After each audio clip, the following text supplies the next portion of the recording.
Today my demonstration is going to be on wine stoppers. Anytime you've got a spare piece of wood laying around, like you've cut the corner off from a bowl, that kind of stuff works great for like wine stoppers. I pre-drilled a hole in this one at home so I didn't have to have a drill press in here. But once you've done that, it's a simple 3/8/16 tap, and they're self-centering. So all you'll do is you just turn them on in, get your threads as deep as you want them. The mandrels aren't that deep, but I like to keep the threads in a ways. Okay, then back them on out.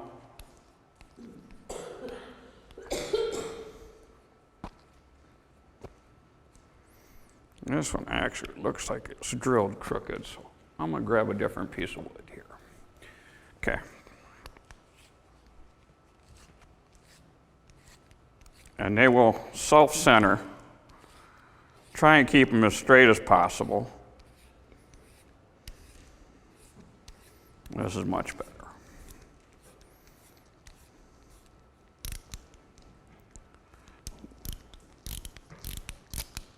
Once you've got that done, it's just a matter of setting it on the lathe. They make mandrels with screw right onto the 1-inch tap.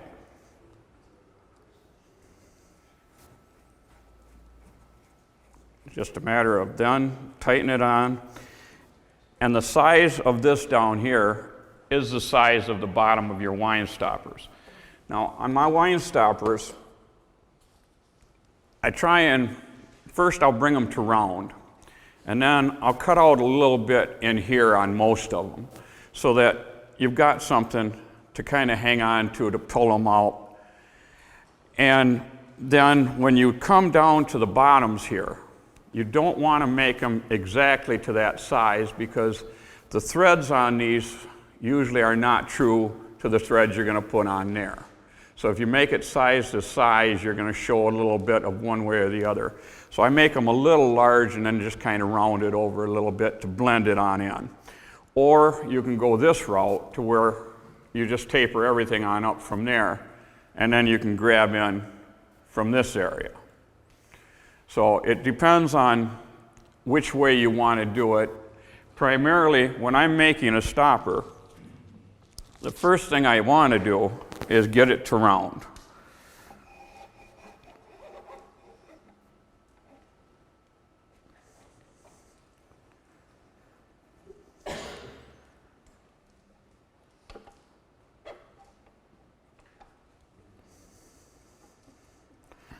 Okay. Now once I've got that true, I'm going to grab my face shield so I don't get yelled at.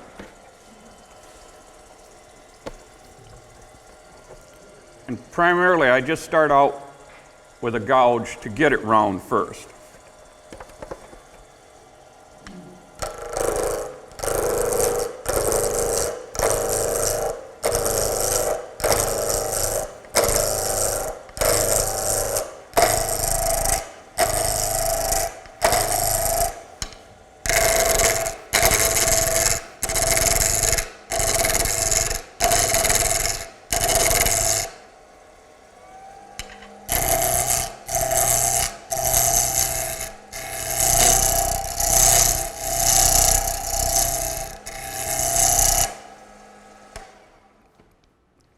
Okay, we're not quite round yet,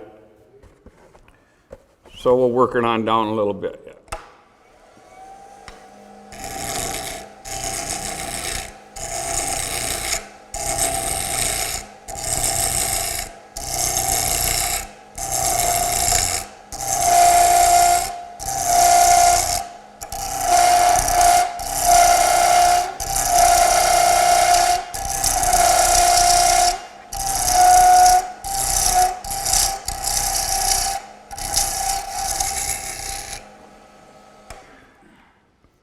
Okay, now that we're pretty close to round, what I'll do then is I'll grab a parting tool, and somewheres up about a 1/2 inch, 1/4 inch or so. I'll start to cut in a little bit.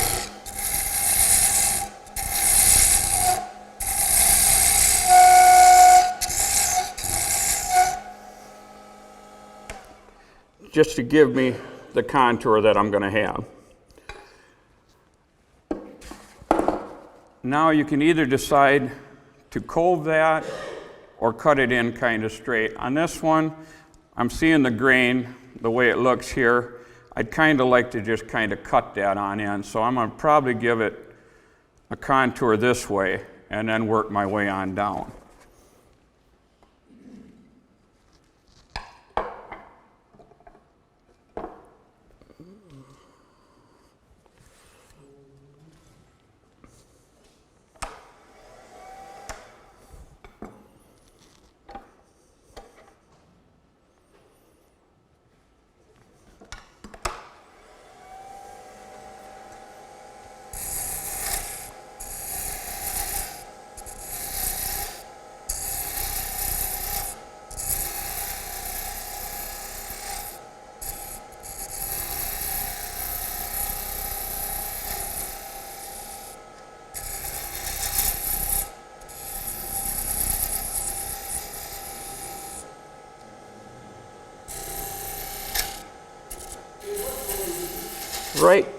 Right now I'm just using a skew to just kind of feather back on in because I want to get my bottom section finished to where I want to see what it's going to look like.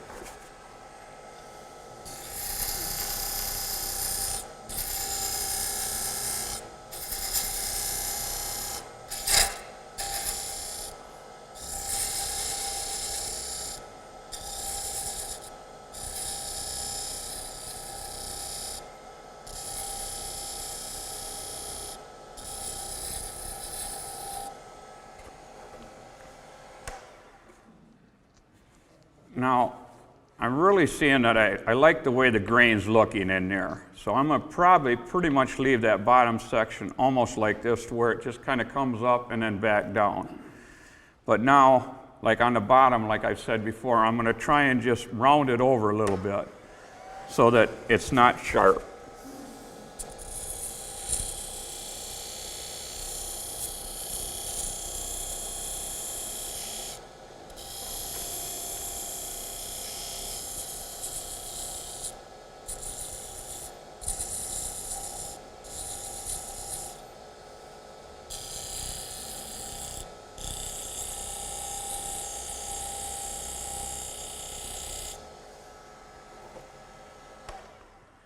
Okay, now I pretty much got the design I want on the bottom.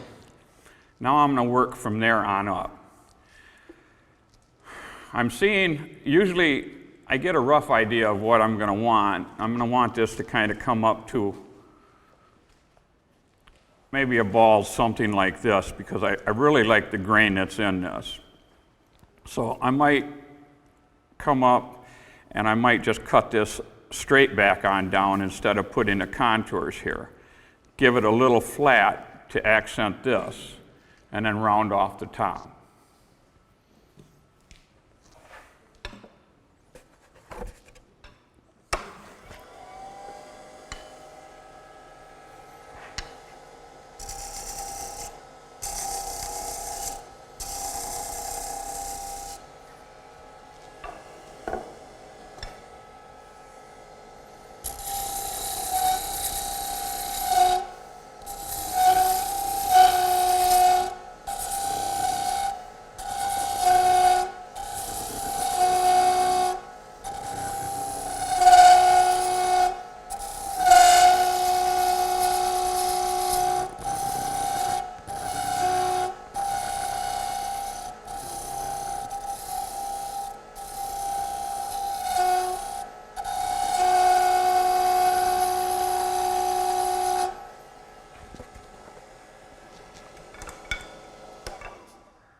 Now it's a little fat in here, so I think I might actually cove that in a little instead of just flat.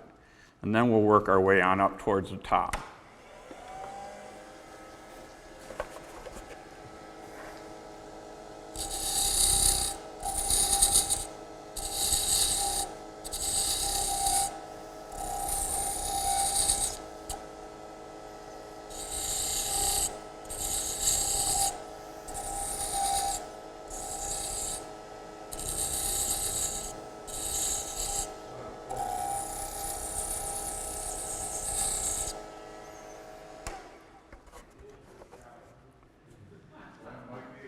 And that gives it a much nicer flow. Now we'll start to work the top. What I think I'm going to do is give it almost a little flat and then come on up towards a point.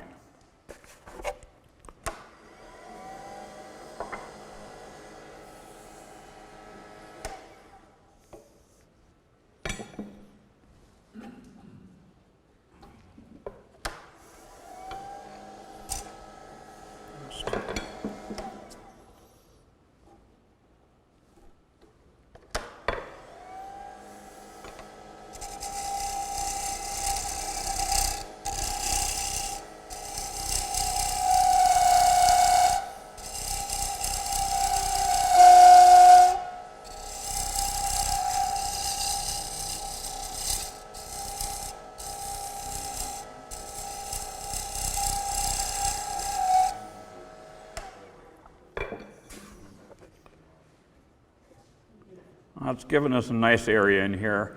Now we're going to start peeling off some of the top so I can contour around that.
Okay. Now what I think I'm going to probably do is give it a couple of steps in here and then maybe concave the top end. What kind of wood is that? I am not actually sure. It's a piece that somebody had laying around that they gave me, but it's got some beautiful grain to it. It's going to make a real nice stopper.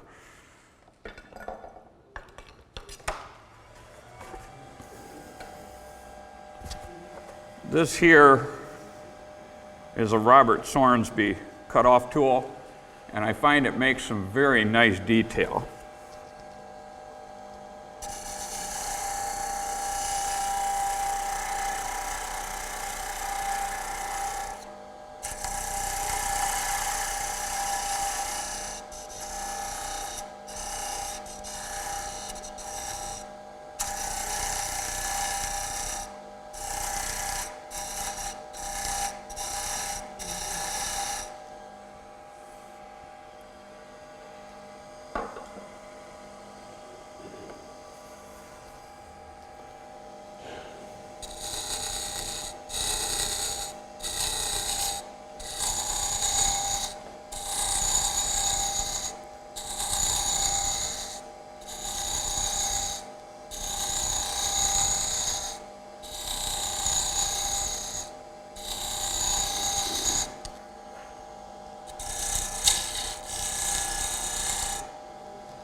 And with the skewer, you can blend things around and make a little better contours.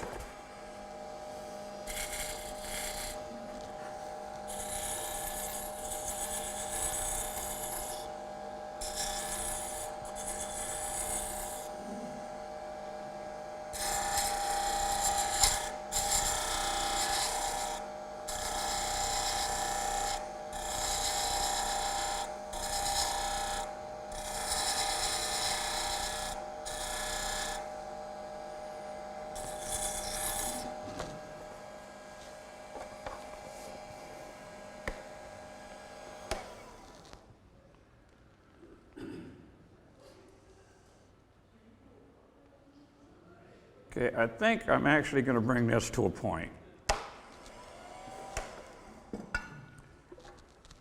So what's nice is as you're doing these, you can change your mind halfway through.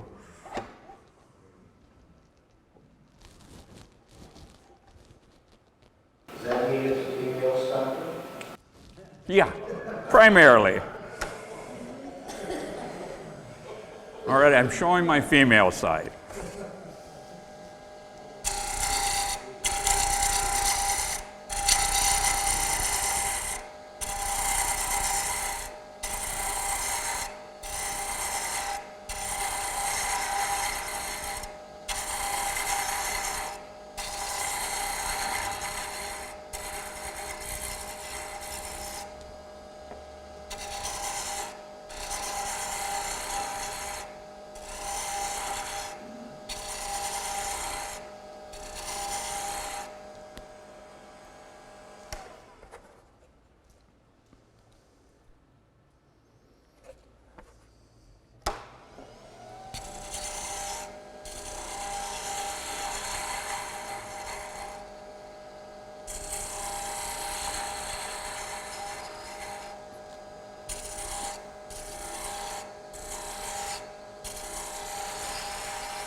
Okay.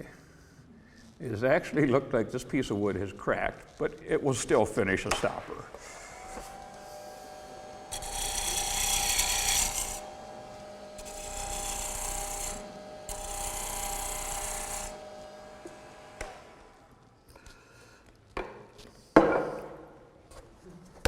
Once I have the detail that I want on it, then it's a matter of getting down to the sanding. But somebody was asking me earlier how I got these black lines in here. Well, this would be a perfect one to do that too. What I'll do is I'll turn my lathe on, figure about where I might want these. And I'm going to try and put probably one here, one about there. If you do this with pencil, it's easy enough to sand back off. Once you've got where you want it, then I use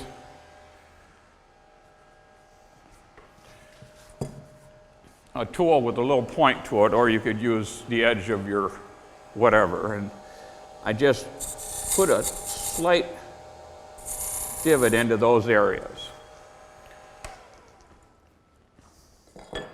Now that I've got this stopper down to about the design and everything that I want, it's a matter, like I said, sanding. But what I'll do to give me those marks in there, once I've got a groove put in there, I take a piece of picture hanging wire and I'll set it right in that groove and actually burn them right on in.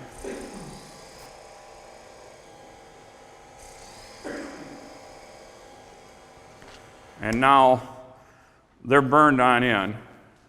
From there, I take a piece of sandpaper and I use an old piece of the foam type sandpapers to use as a backing.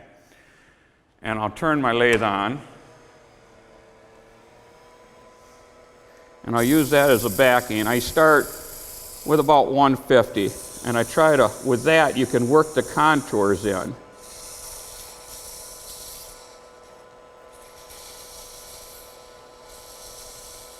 And you can get right in and follow the contours that you've made.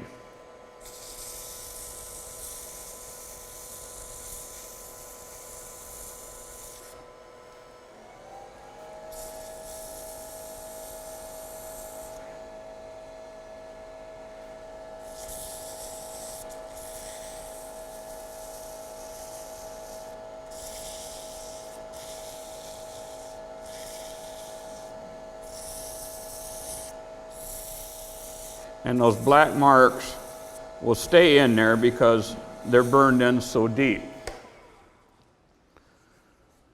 And I work my way on up in the sandpapers.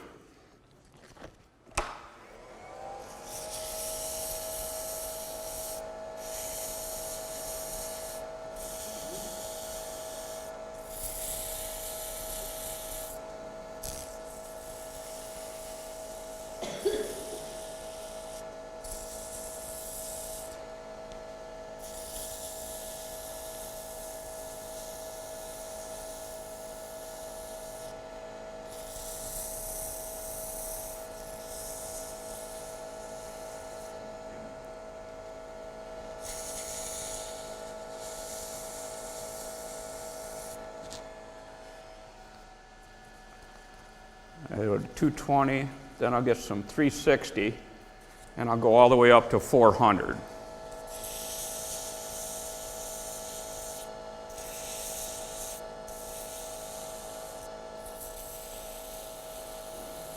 I find that if you try and make blending edges, it makes it a lot easier as far as sanding goes, instead of trying to keep sharp corners.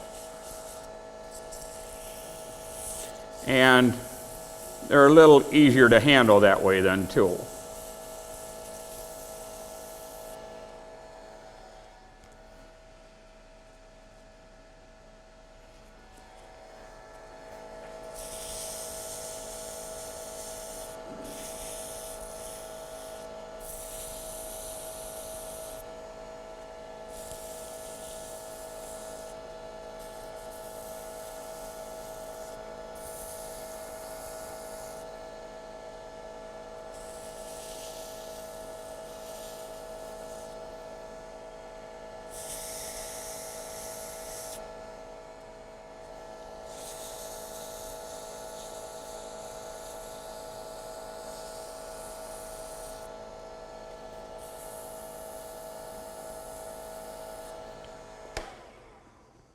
Once I've got it sanded to my 400,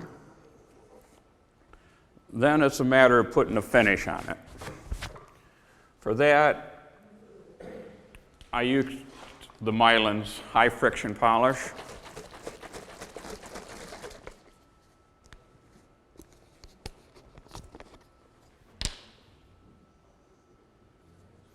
And I like to use old t-shirts because they seem to work real well for me. One of the guys in the club taught me that, and they say to put it on before you turn the lathe on, but I usually do it this way, and I can tell if I get a good coat. Leave the lathe run as you're doing it.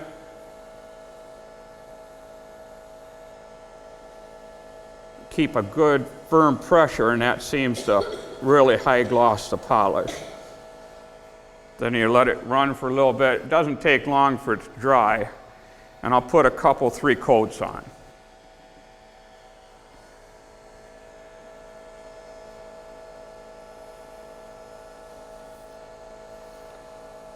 If you try to get too many coats on, you'll find that it seems to actually, as you watch it turn, you can see it builds up and makes streaks. And I found 2 to 3 coats usually more than sufficient for them.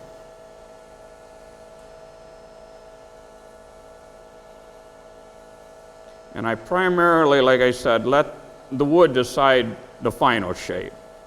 Or if you get a catch and you've got to take a little more off in another spot, which has happened more than once.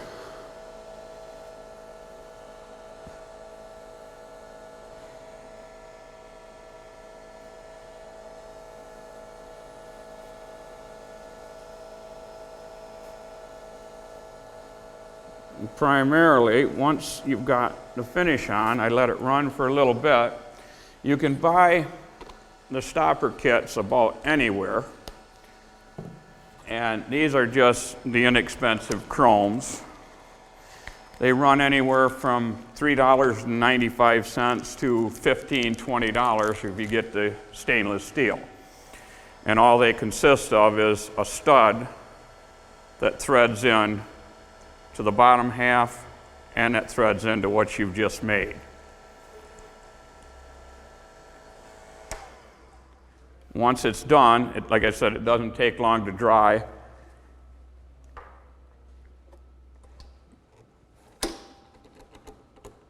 You just turn it off from there.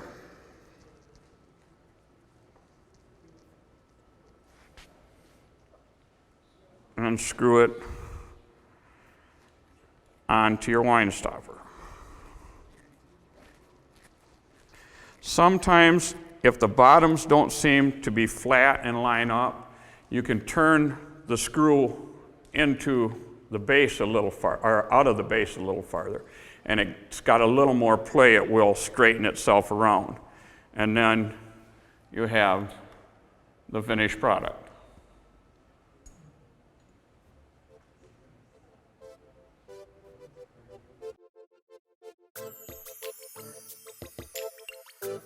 This video was made possible by a grant from the Future Girl Foundation. This video was made possible by thousands of private donations from members and viewers like you. Please visit thegeekgroup.org for more information on how you can donate and become a part of our dreams of Avalon.